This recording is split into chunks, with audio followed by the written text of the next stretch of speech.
Good afternoon, ladies and gentlemen. Welcome to the Burke County Board of Commissioners pre-agenda meeting for Tuesday, January the 2nd, 2018. Happy New Year to everybody.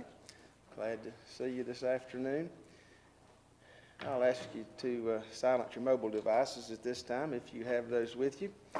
And those that will be speaking today, please come to the microphone at the end of the table. Please be sure you press the button, turn it on before you speak so that everybody can hear you as we talk. All commissioners are present this afternoon with the exception of Commissioner Taylor, who's running just a few minutes late, and I think he'll be here just in a few moments. And I think we can go ahead and get started, and he can catch up with us. Gentlemen, you've had our agenda. I'll ask at this time for approval of the agenda. So moved, Mr. Chairman. Thank you, Wayne. Those in favor say aye. Aye. Opposed? No. I think that's all of us. Presentations. We have no presentations this afternoon. This brings us to item number 1, a schedule of public hearings. And this will be from BDI, Local Economic Development Grant for Project Engines. And public hearing is Allen or Hope. Don't see either of those. We will hold that for maybe a moment, and we'll move on then to Community Development Zoning Text Amendment ZTA 2017, number 3, accompanied with a public hearing. Thank you, Scott. Mr. Chairman, hope you're doing well. Happy New Year. Thank you. And I just have one item. Turn your microphone on, please, Scott. Thank you. It's hot. I see that red.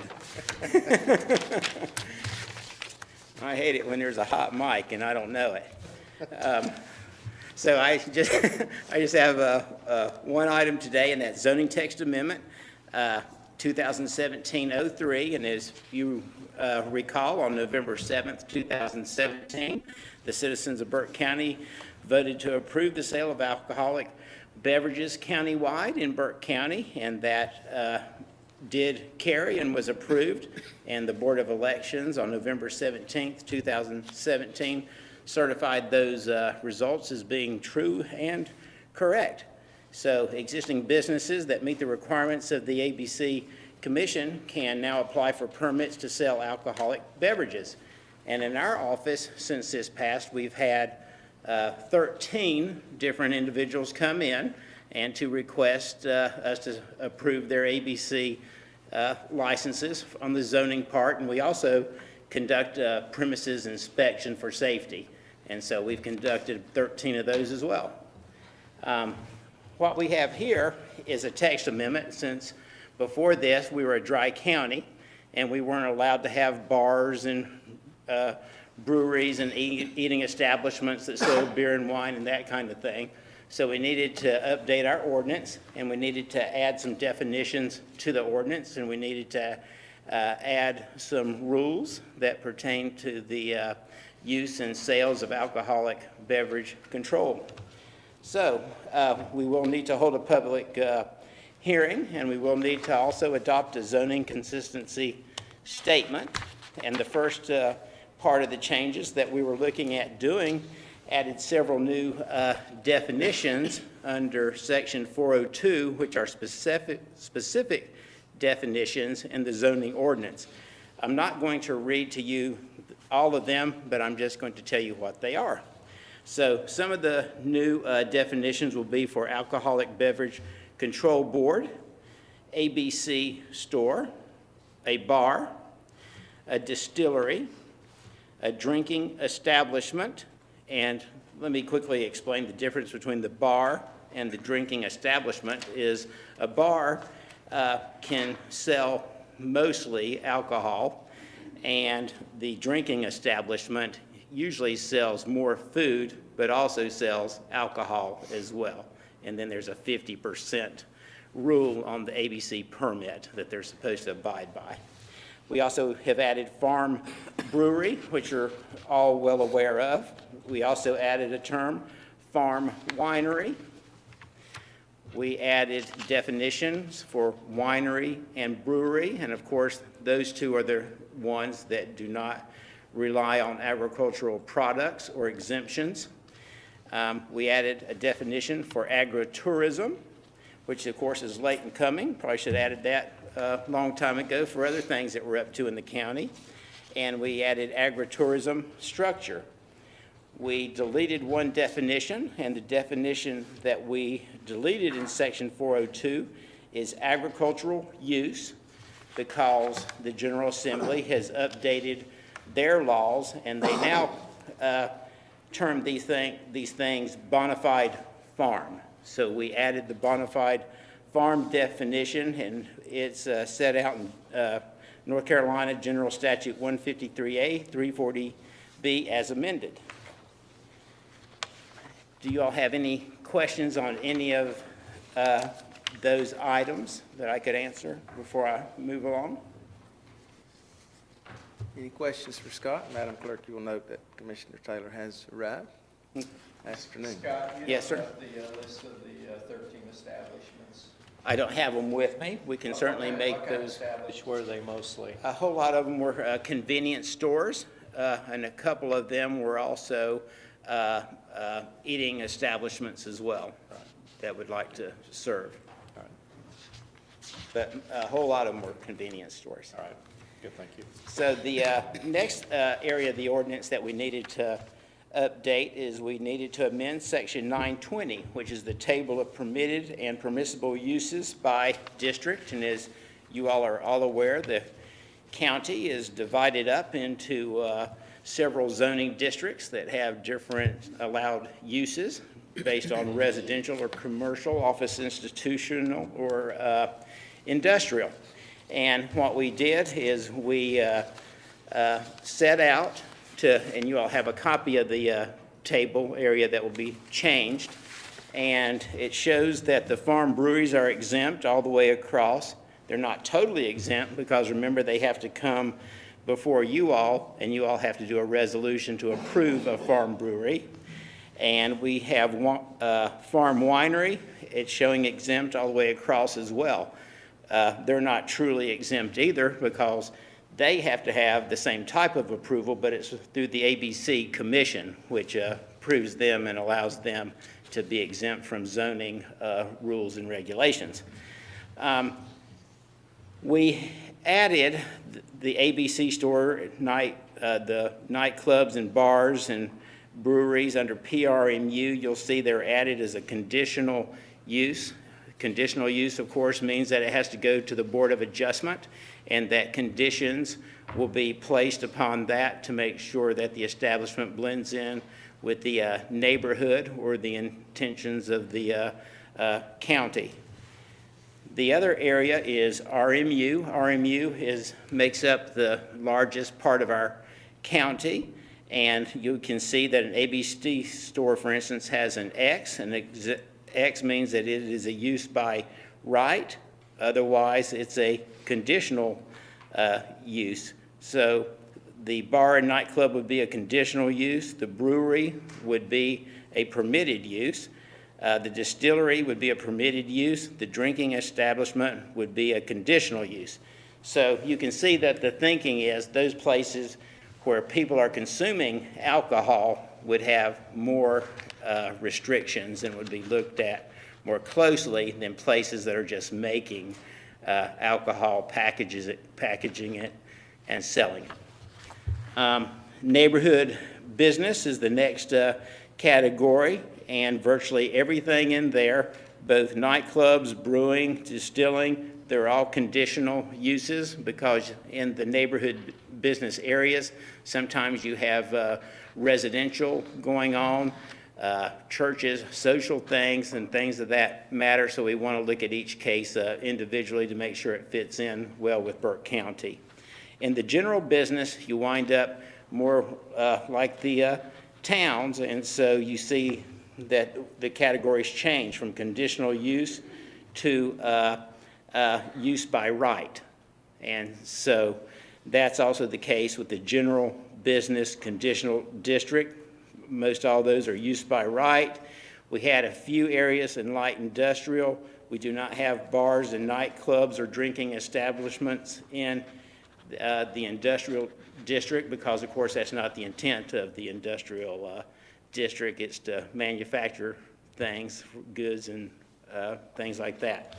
So that is the main part of what we did to the table of uses.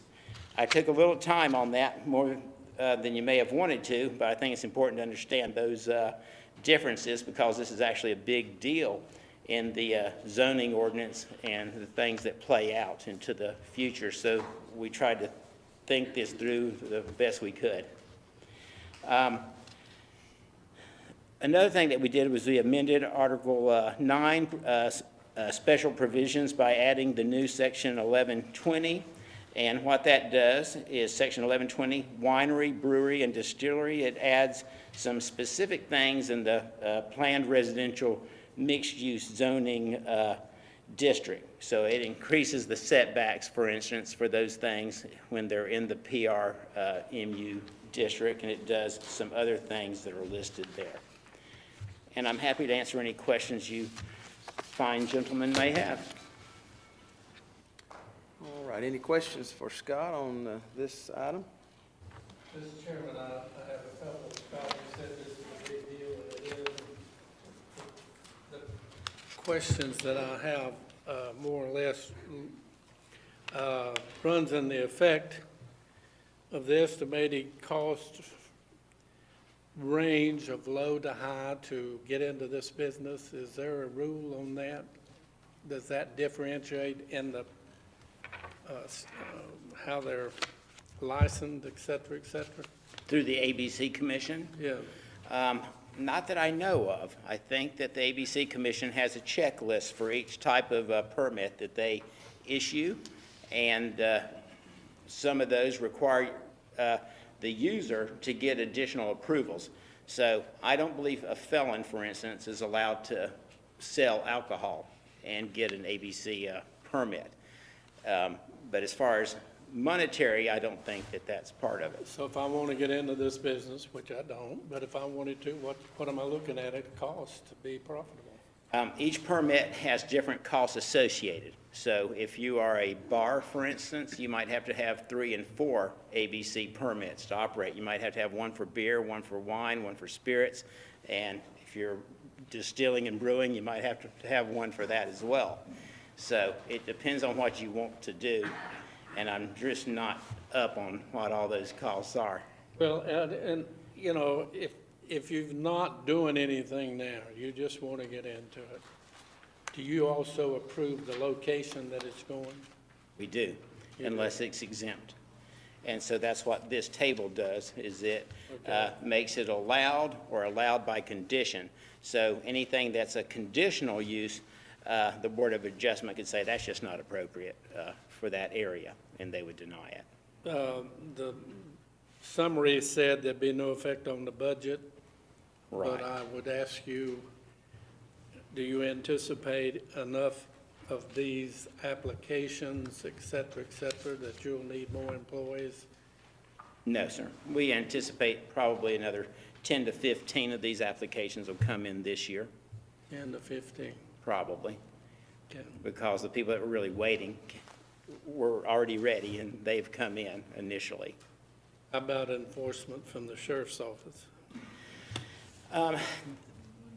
At this time, there shouldn't be any burden on the sheriff's office. I can't really speak for the sheriff, but we don't have many bars, and we don't have many establishments that sell alcohol that would cause his response to have to go up.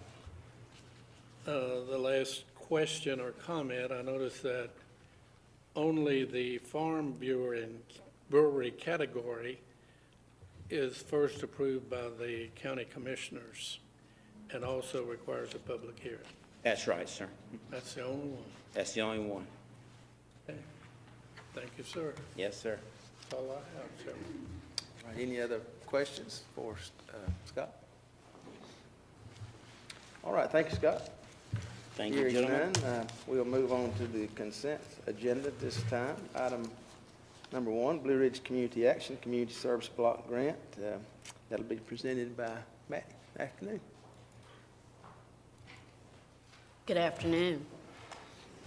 I am Mary Wright with Blue Ridge Community Action. Maddie Patterson is our executive director and could not be here today. The Community Services Block Grant is a continuation grant that's funded through the Office of Economic Opportunity. Every year, we have to renew this grant. There are two mandates with this grant. Number one is we have public hearings and notify the public of our intentions to apply. We did have public hearings in the counties that we served. We had one on December the 13th in Caldwell County, December the 14th in Burke County, and December the 18th in Rutherford County. The other mandate is that the application be submitted to the county commissioners for review. In your packet, you should have a summary or a program abstract. We're proposing to do the same two projects with the program, information referral and self-sufficiency or a case management program. In reviewing the abstract, there was a significant reduction in allocation for this year. Our current allocation for 17-18 is $560,500. The allocation for the 18-19 fiscal year is only $378,571. That reflects $181,929 reduction in funds. Specifically, when the county allocations are distributed, that reflects a $57,540 reduction in services in Burke County. Now, the reason for that reduction is in previous years, the state didn't spend up all the money. So there were carryover or monies that could be allocated to community action agencies that were spending all the money. And that's how we resulted with $560,000 last year. This funding for 18-19, there are no carryover monies. So we're back down to our original allocation, which is $378,000. Statewide, 5% of the state allocation goes to a discretionary funds or allocated to limited purpose agencies. 90% of the fund goes to community action agencies, and 5% is maintained at OEO for administration. As a result of that, we're going to have served fewer families. In the 17-18 year, we were proposed serving, or we are serving 225 families. For the 18-19 year, that will go down to 135 families, and that's based on the funding allocation. We're proposing to serve 40 families in Burke County through information and referral, 11 families through our self-sufficiency program, and those are the families that we will work to move out of poverty. And out of those 11 families, we're proposing that 5 of those families will be moved out of the poverty level. Does anyone have any questions? Thank you, Mary. Any questions for Mary? Mr. Chairman, yes, that's a kind of the goal for, thank you, whoever, to get that many people treated out of low rent. And I was wondering also about the cost ratio to the amount of money spent. How much of that goes for the service and how much of it actually reaches the client? And you had a table back here, but it ended up being $8 million total, and that really was confusing to me. So in reality, if you have that 300 and whatever 80, what percentage does that go to execute the program versus the people actually receiving the benefit? Okay, with the reduction, we only have 2 staff people that'll be working for this program. All those other funds would go into direct services for clients. The direct services include rent deposits, child care, uniforms, things like that to help the families become self-sufficient. Okay. But The chart, that to me is part of the program. That's the reason it got a little confusing with me. And I guess I'm asking how much goes to your employees, what percentage? I came up with 34% by reading it 4 or 5 different ways, that about 34% of it actually went to the people doing the program than the amount that gets to actual The claims. pour or whatever. Right, and that's about right. Is that about right? Yes. Okay. Page 39, and I have to get to that. And I don't guess she's got our copy, Madam Clerk, does she? Or does she? Anyhow, I had a question on 30.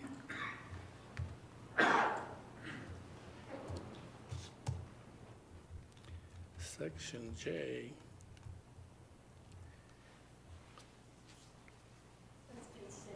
Yeah, J is the identify the segment of the population to give by the numbers of people experiencing the problem. And I think the poverty population for all three counties, I think Burke is 11,000 individuals. There's 9,462 Caldwell, and 13,008 individuals in Rutherford College, Rutherford County. Of those, and it gives all the explanation how you choose those and all that, and I understand that, that's just, but my question deals with, I believe you said we'd get about 50 out of all those 30,000 people above, and that's your goal? No, our goal is to work with 50 families in our self-sufficiency program in the 3 counties. Okay, and out of the 50 families that we're serving, we're proposing that 5 of those families will get jobs and rise above the poverty level. Of those, in the past history, is there enough information, data, I guess I would say, that the number you get out of that low poverty, how many of them remain out of that? Say 5 years later, they're doing well. That's one of the things that we're analyzing now, is to ensure that those families are still above poverty. We follow up on them at least 12 months following when they get out of poverty. Okay, the first 3 months, we monitor them to make sure that they're still employed. 6 months, we get their check stubs to make sure that they're still working and everything. And then a year later, we go back and follow up with those families to make sure that they're still out of poverty. Well, again, it's a worthy goal, and I, obviously support it. The program names and everything on page, I believe it's 72. And I was trying to get to that dollar mark that I was talking about. Yeah, that's on page 73. It says the total is $7,879,150. Okay, that's our agency-wide budget. So The community service block grant is probably one of the smaller programs that we operate. The majority of the money coming into the agency comes through our weatherization assistance program and our Head Start programs. Okay. How many total employees are involved with that? Do you know? Agency-wide, we Yeah. have about 85 employees. 85. And we serve, our major program service area is Burke and Caldwell County, and different programs serves different counties. Our weatherization program serves Burke, Caldwell, Catawba, Alexander, Mecklenburg, Gaston, Union, and Stanley counties. Our Head Start program is Burke and Caldwell. In January of last year, we began to operate the Senior Employment and Service Program, or the CSEP program. And that program serves Burke, Caldwell, Catawba, Alexander, McDowell, Rutherford, 6 counties. So it just depends on where the funding source is and the areas that we cover, but our major areas are Burke and Caldwell counties.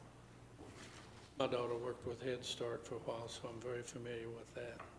Again, the only other statement I'd like, hopefully we can get a report of this after your year is done Okay. to see how we did. Okay. That's all I have, Mr. Chairman. All right, thank you. Any other question for Mayor? All right, thank you, Mary. Appreciate you being here today. You're welcome, and I'll make sure that you get a report on what we did at our last year ending 6/30/17, and what we did at 6/30/18. All right, thank you very much. All right, I see Hope has arrived. We'll back up to item number 1 under scheduled public hearings at this time, and we'll hear the BDI Local Economic Development Grant for Project Engines and public hearing. Thank you. Hope? Yes, do apologize. Did I turn that off or on? Good. Again, apologize for being late, but thank you. Thank you for having us today. I am representing Burke Development, and we are recommending support for Project Engines, which has now been announced by the Governor's Office, which is Greenworks, which is going to be locating in the former HHG building. With that, we would recommend an economic development grant of approximately 65% of the new taxable investment.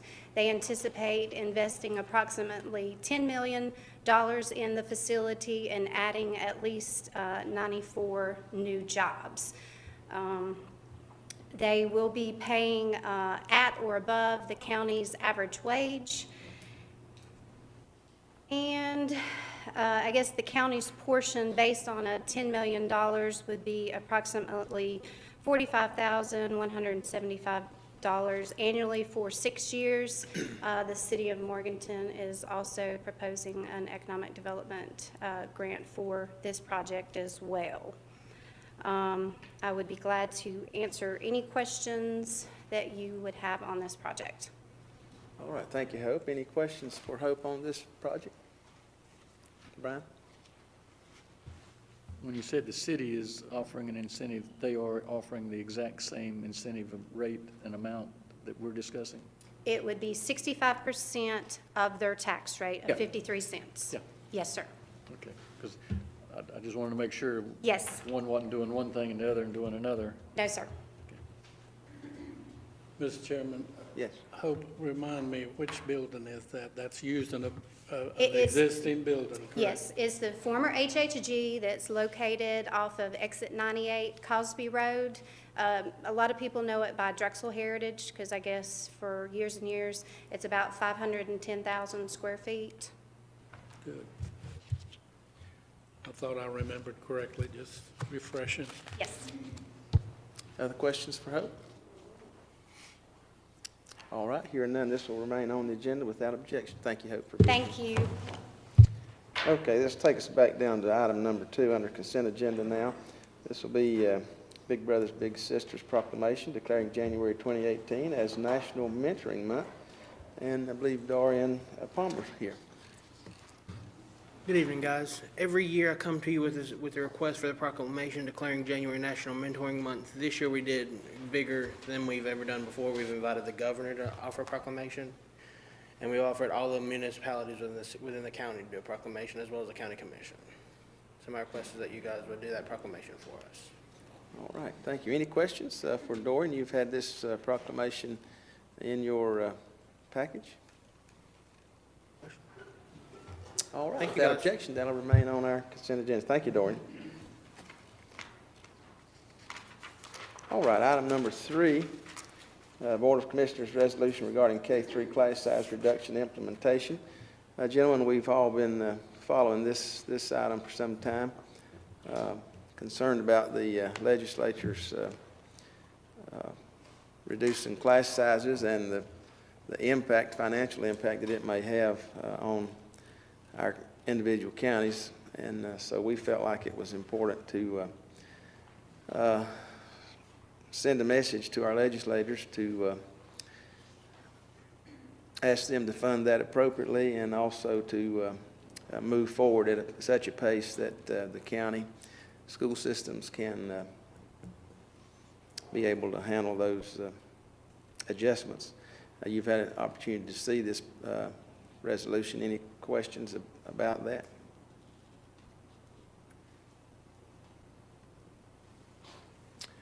Hearing none, we'll leave this resolution on the consent agenda as it stands. Item number 4, clerk, reappointments to Tourism Development Authority. Madam Clerk. Thank you, Mr. Chairman, members of the board. The terms of appointment for Polly Ledbetter, Sharon Jablonski, Marissa Angie, Dana Wisnett, and Wayne Abley on the Tourism Development Authority ended December 31st. All members are seeking reappointment for 2-year terms. All right, any questions on this matter? Hearing none, it'll remain on the agenda without objection. Thank you, Madam Clerk. Again, Clerk, Library Board of Trustees appointments, reappointments. Thank you, Mr. Chairman. There's quite a bit of action related to this item for the Library Board of Trustees. Seat number 2, representing Morganton, we have an application from John Cantrell as the mayor's designee. Seat number 5 represents the town of Valdez and is filled by Marilee Stetler. Her term ended and she is seeking reappointment. Seat number 7 represents the town of Hildebrand, which was formerly occupied by Mayor Cook, and we're expecting an application from the new mayor, Wendell Hildebrand, any day now. Seat number 8 also represents the town of Hildebrand, is occupied by Gail Williamson. She has served the maximum number of terms allowed, but we do not have a replacement for her at this time. Seat number 9 is an at-large seat occupied by Sherry Willard, and she is seeking reappointment. All right, gentlemen, you've heard this information. Any questions for Madam Clerk? Mr. Chairman. Yes. Okay, housekeeping item. A number of these applications where it says, are you willing to abide by the code of ethics, are marked yes and no. I don't know why that occurred. There's about 5 of them. I'll give you a list if you would. I'll check on Change it. those. Some people have a problem clicking. So we'll verify that. All right, any other questions? All right, without objection, this item will remain on the agenda. Item number 6, Fire Marshal appointments to Local Emergency Planning Committee. This will be presented by Mike Wilson. Afternoon, Mike. Thank you, Mr. Chairman, board members. We've got a few people that need to cycle out. 2 new appointments. One will be to replace the DOT representative on our committee, to replace Darrell Dean, who retired this past year. The new county engineer for DOT, Josh Mashburn, has agreed to serve. And also the other replacement is for our hospital representative. That will be retired Highway Patrol Officer Paul Phillips. He's took over at the hospital in place of Mr. Thomas. So the others are just reappointments who are willing to serve another term on the planning committee. And I saw that too, Commissioner Carswell, about where it did both. And I called all of them to ask them to make sure that they agreed yes they would. That I was told that when they clicked it, both of them did an X, and something in their PDF file or the way they opened it won. All right, thank you, Mike. Any questions for Mike on this item? Without objection, this item will remain on the agenda. Thank you. Thanks, Mike. Item number 7, General Services, award purchase of building for emergency management storage facility. This will be presented by Miles Champion. Afternoon, Miles. Mr. Chairman and Board, at the December 19th, 2017 regular meeting, the Burke County Board of Commissioners awarded the contract to Building Systems of Catawba County for construction of a new emergency management equipment storage building. The award was for items 1 and 2 only in the bid proposal. However, the bidder rejected the award of contract on the basis that their bid proposal was based on the total of items 1 through 7, and the work could not be provided at the price for items 1 and 2 only. Therefore, staff recommends that all bids received on 12/18 of 2017 be rejected. Three quotes were received from design build companies for construction of a pre-engineered metal building with floor slab. Two of the proposals met the construction criteria set by staff. Staff recommends award of contract for installation of the building to lowest responsible design build company, Champion Buildings Incorporated, in an amount of $183,492. General Services Director will act as general contractor for the owner and solicit bids for the other aspects of the project. There is funds available for that. All right, thank you, Miles. Any questions for Miles on this item? Mr. Chairman, I don't have one for Miles, but I've got one in general, maybe for JR. If the board previously awarded, a contract, would the correct thing for the board to do at the January meeting be rescind their prior motion, prior action, instead of reject bids? Yeah, they need to do that. Yeah. Okay. Reject it and then reject all of it. So is it rescind and reject? Rescind and reject.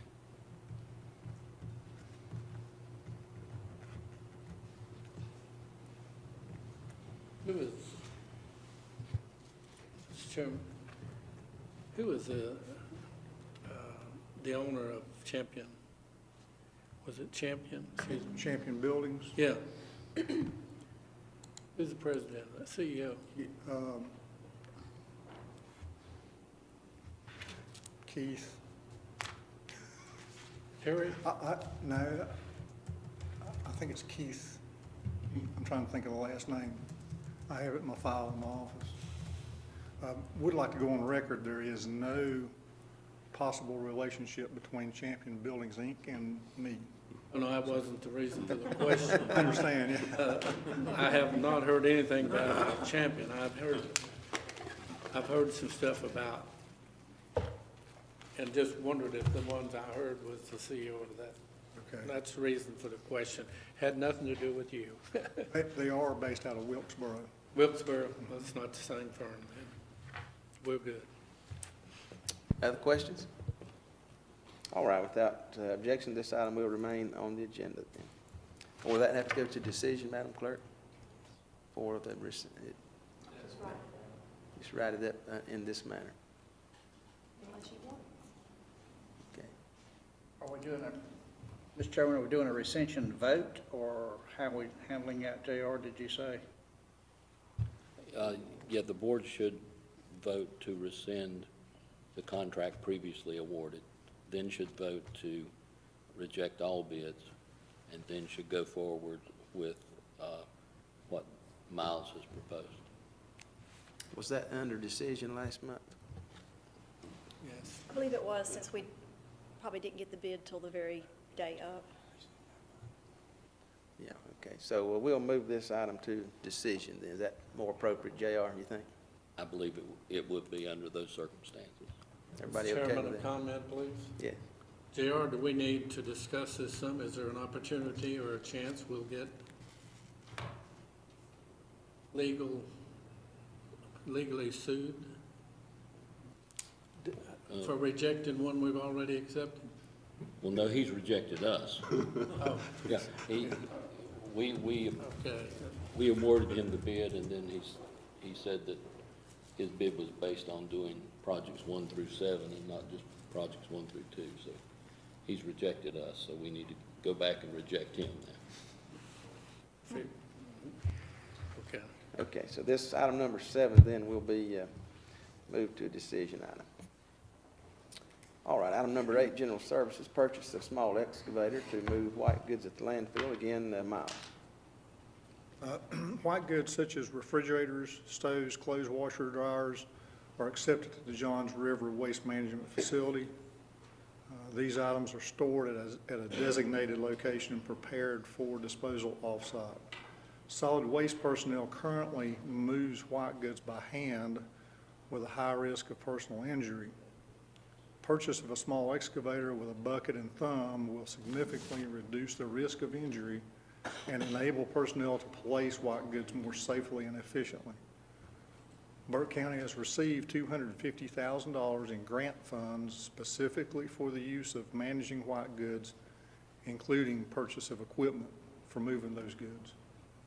Staff recommends purchasing a John Deere 75G excavator from James River Equipment in the amount of $97,262.38 through a third-party cooperative purchasing organization. Due to the amount, board approval is requested. Funds are available. All right, thank you, Miles. Any questions for Miles on this matter? Chairman, a comment and also a question. Have you also checked the prices? The comment I was going to make, let me make that first, is that seems like a hard way to move that stuff. It looks like a, not a mini, but a compact four-wheel drive loader would do that a whole lot faster and take all that away. But the question I had is, that's a 75 horsepower, if I'm reading that correctly. And I also wondered if you checked with the government programs, Case and Kubota, to compare the prices on that? Yes, we did. Actually, through the cooperative purchasing organizations, they're cheaper than state contract. We first went to the state contract with what they had and picked out the lowest cost mini excavator, and then we looked at the cooperative purchasing, and they were actually less. Well, the only reason I mentioned the other thing is for your benefit. You know, they're a wonderful machine, but you can do 10 times the things with a little loader that you can do with an excavator. It has limited use. Well, in this case, what we have to do is pick each piece up and stack it and prepare it for either stripping out compressors or for the hauler to come and pick them up. They want them in a specific way, so we have to do piece by piece instead of just a bulk loading. Do we get steel price, junk steel price for those things? I'm not sure. But the white goods have to be handled differently than scrap steel. We do have a scrap steel area also, and it has to be separated. The state requires that. Okay. Other questions? All right. Hearing none, this item will remain on the consent agenda without objection. This brings us to items 9 and 10, Tax Department.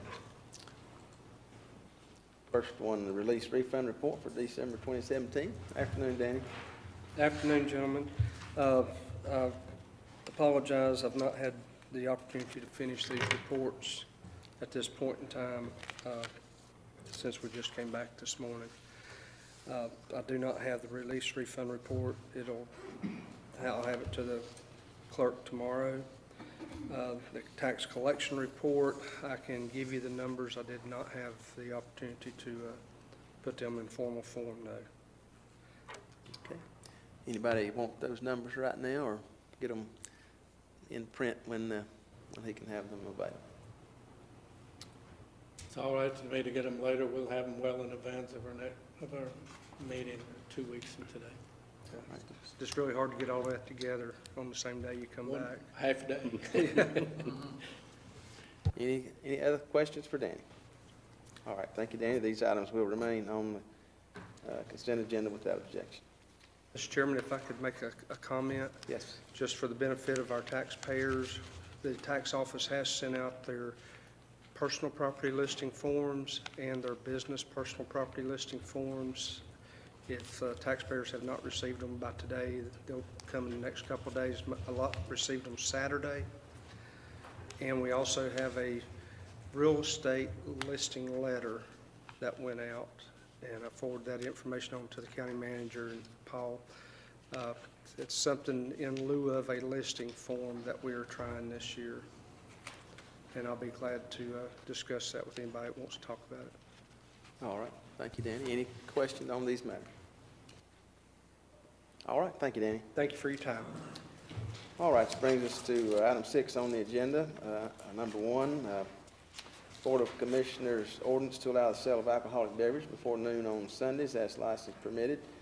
Gentlemen, as this ordinance did not pass last month with unanimous approval, it will require second reading, so it'll be under decision item again this month. Any question on that matter? All right, hearing none, this brings us to item number 2, finance, jail financing resolution. This is a placeholder. Any comment on this, Paul?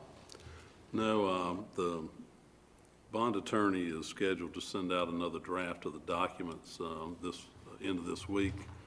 The application to the Local Government Commission is due to be submitted at the end of next week.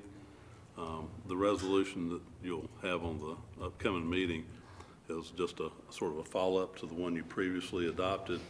It will, in effect, just state that certain documents that are associated with the financing, like deed of trust and the financing contract and all that, the board approves those, and in effect authorizes the chairman, county manager, the clerk, and myself to take whatever actions are necessary to complete the financing documents and in order to close the deal. So you'll have contracts, documents available prior to the board meeting in 2 weeks, in case any of the commissioners want to review those.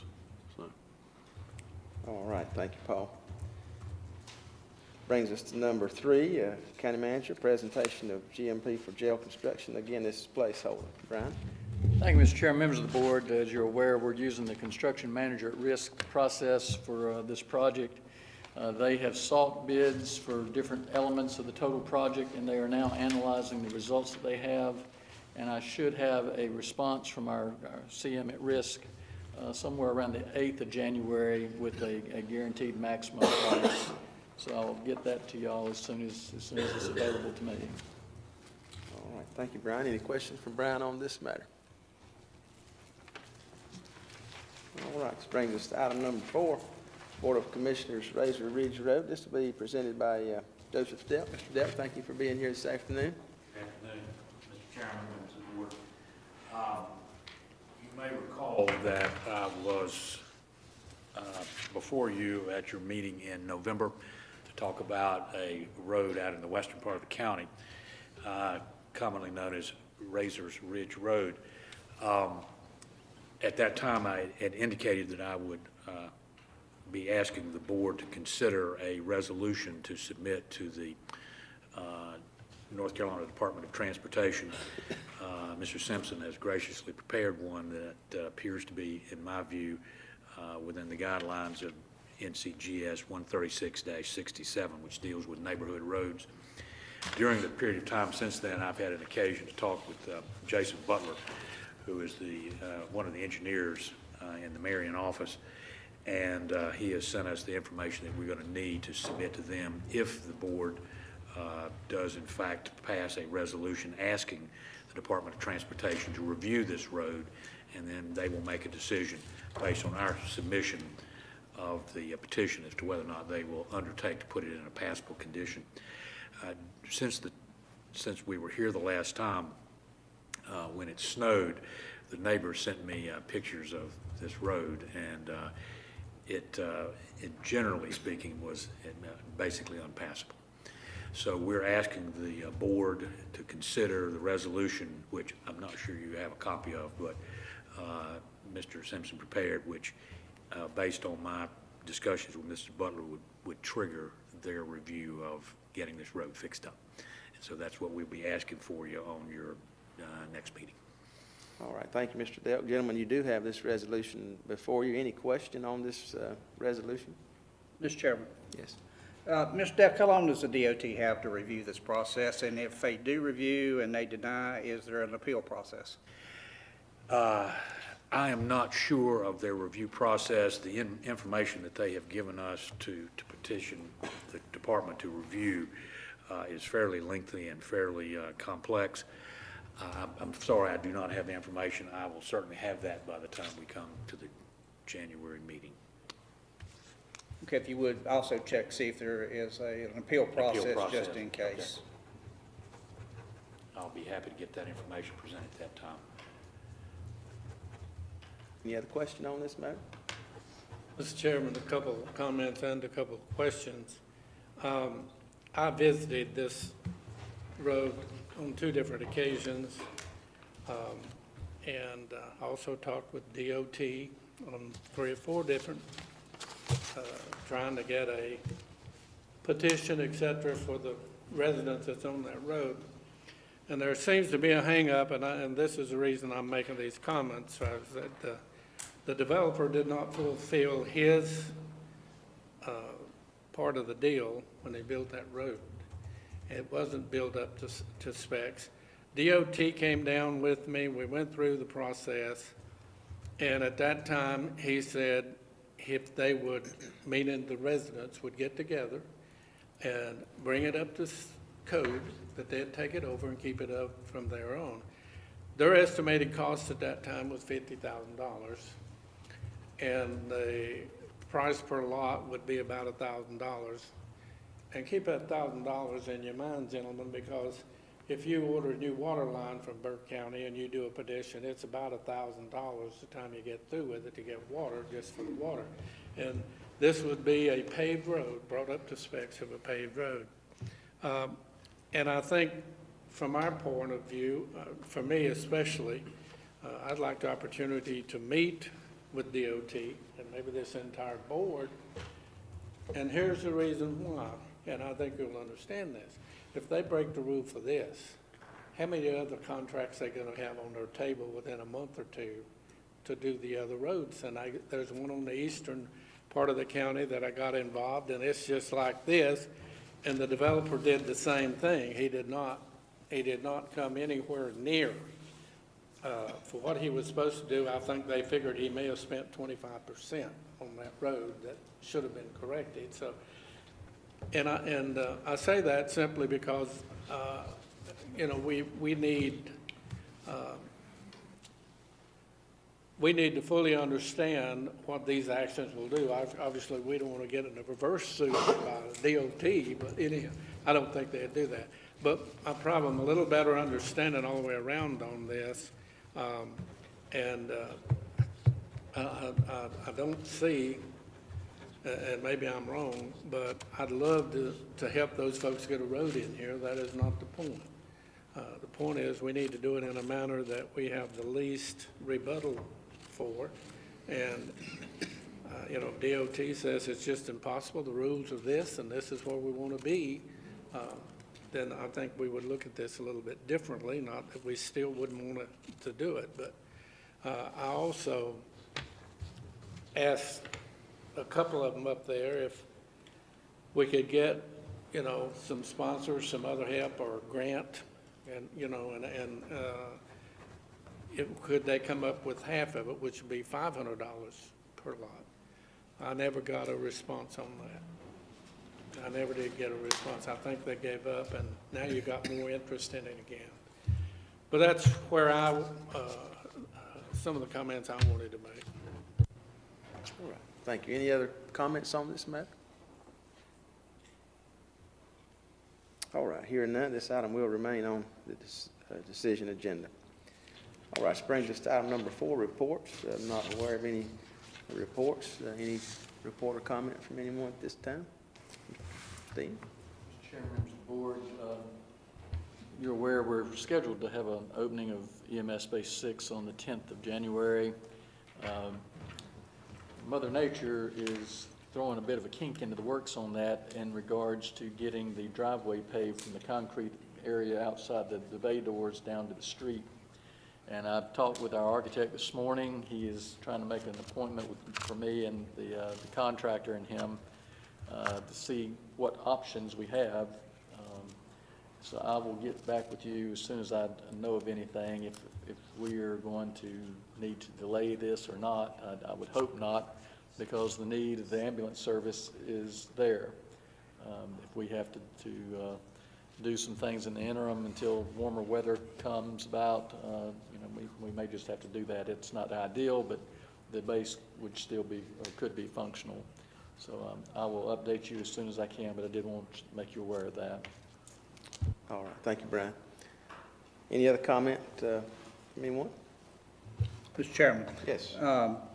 I know Mr. Abley wouldn't mind me saying this. Mr. Abley's going to have, Commissioner Abley's going to have a little bit of surgery this week, and I do think we ought to remember him in our thoughts and prayers as he goes through this. As we get a little older, we know it's a little harder sometimes to go through these things and recruit, but Wayne, our thoughts and prayers are with you as you go through this matter in Asheville.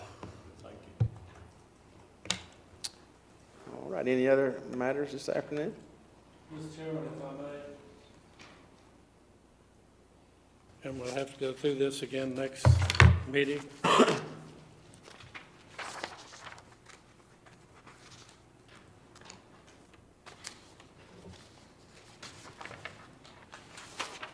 take one past one.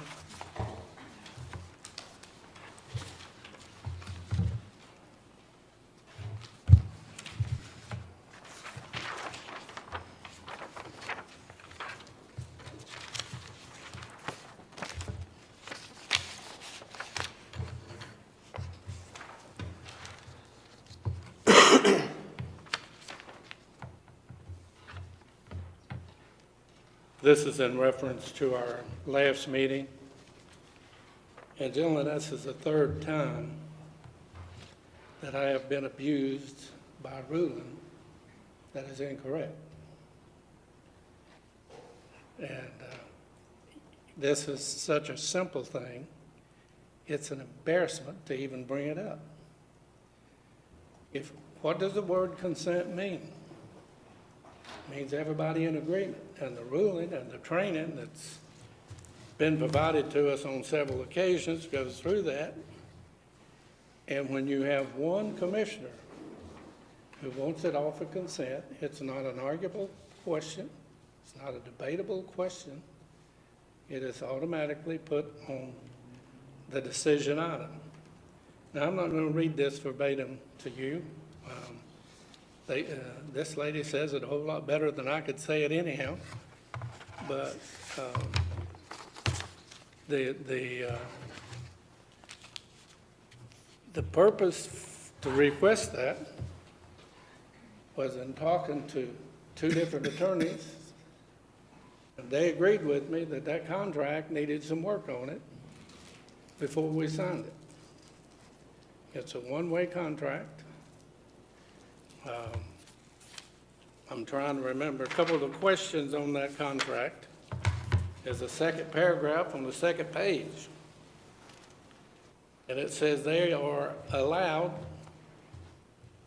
to charge any item of expense after they collect the 30%. Now, if you get $1 million awarded to you, and it takes 30% off for their profit, which is down to $700,000. There's nothing to keep them from coming off with another $300,000. And there's no limits. There's no explanation in that contract that tells you how the money will be divided.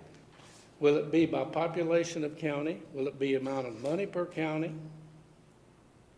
There's no limit on how much they can put on the expense side of that contract.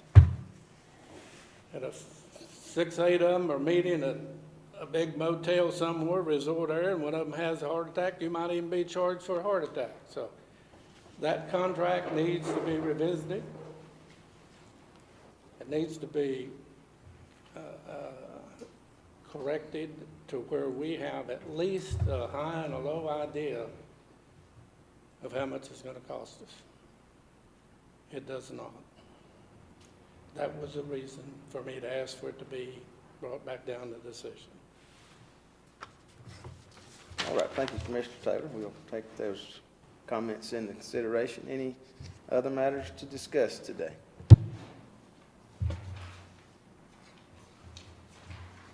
All right, here none brings us to item number 8. Reminder again, the grand opening of EMS base number 6, January 10th. You'll remember Brian's comments and be on the lookout for any adjustments that might need to be necessary there. Also remind you that county offices will be closed on January the 15th in observance of Martin Luther King Jr. Day. With no other matters, I'll entertain a motion at this time for adjournment. All in favor say aye. Opposed, no. All right, thank you.